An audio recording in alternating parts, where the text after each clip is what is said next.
Assalamualaikum warahmatullahi wabarakatuh. Perkenalkan, nama saya Rasnadi dengan nomor NIM 2892050072 dari Prodi Manajemen semester 5 yang akan menyelesaikan tugas UTS Pasar Uang dan Modal dengan dosen pengampu Bapak Mulyono SHMM. Aktivitas manajemen keuangan adalah penggunaan dana, yaitu aktivitas untuk menginvestasikan dana pada berbagai aktiva. Aktiva perolehan dana, yaitu aktiva untuk mendapatkan sumber dana baik dari sumber dana internal maupun sumber dana eksternal. Perubahan aktiva adalah kekayaan suatu badan usaha berupa hak atau benda yang dikuasai dan telah diperoleh perusahaan melalui kegiatan atau transaksi di masa lalu. Sumber dana 1.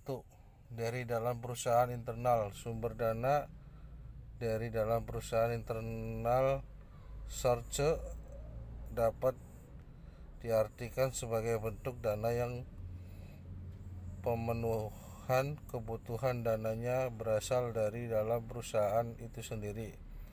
Dengan kata lain, dana dengan kekuatan atau kemampuan sendiri. Dana dari dalam perusahaan terdiri atas dana yang berasal dari pemilik perusahaan, saldo keuntungan yang ditanam kembali dalam perusahaan, surplus dana, dan akumulasi penyusutan atau yang disebut sebagai cadangan dana terdiri atas nilai buku dan nilai pasar dari harta yang dimiliki perusahaan. 2. Sumber dana dari luar perusahaan atau eksternal. Sumber dana dari luar perusahaan eksternal source, yaitu pemenuhan kebutuhan dana diambil atau berasal dari sumber-sumber dana yang ada di luar perusahaan. Dana yang berasal dari luar perusahaan berasal dari pihak bank, asuransi, dan kreditur lainnya. Dana yang berasal dari para kreditur adalah utang bagi perusahaan yang disebut sebagai dana pinjaman. Permasalahan sumber dana. Asal sumber dana internal. Kebaikan 1. Dapat digunakan sewaktu-waktu. 2. Tidak ada kewajiban membayar bunga. Keburukannya, jumlah dana sangat terbatas.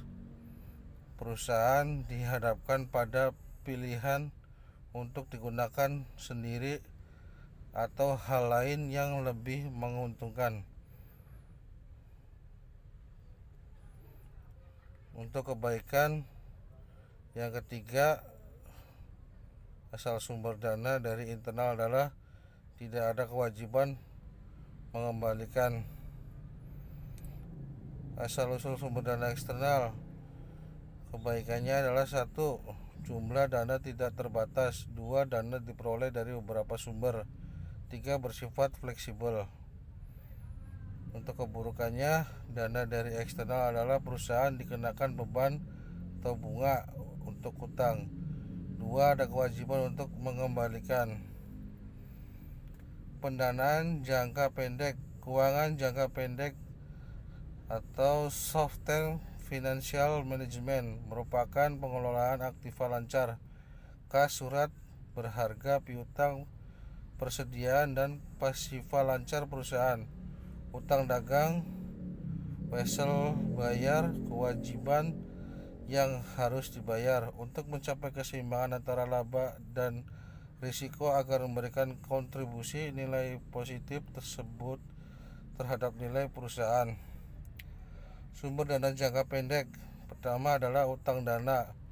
Pemberian kredit dari satu perusahaan ke perusahaan lain merupakan pinjaman jangka pendek dan sumber dana jangka pendek bagi perusahaan. 2. Pinjaman bank jangka pendek dengan jaminan. Pinjaman tersebut hampir selalu menyertakan surat perjanjian utang yang disebut dengan promissory note yang menyatakan kesanggupan perusahaan untuk membayar pinjaman beserta bunga yang telah disepakati disertai dengan jaminan. 3. Pinjaman jangka pendek tanpa jaminan. Peminjaman tetap harus membayar bunga untuk dana yang mengendap tersebut sehingga biaya real setelah memperhitungkan dana yang tertanam ini dari bunga yang harus dibayar menjadi lebih tinggi. Peminjaman harus memiliki sejumlah dana minimum dalam bank. 4.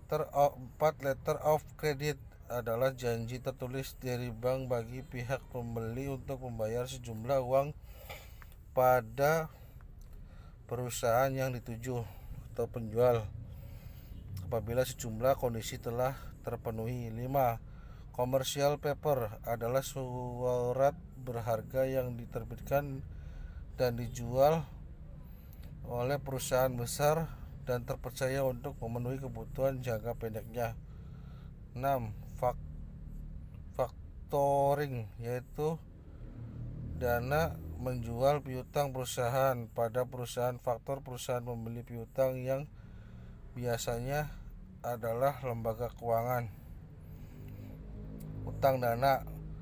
Apa yang dimaksud dengan hutang dana? Menurut Abdul Halim, hutang dana adalah hutang lancar yang berasal dari transaksi pembelian barang dagang, bahan baku dan bahan pembantu, bahan habis pakai dan jasa-jasa yang diperlukan dalam rangka kegiatan normal perusahaan.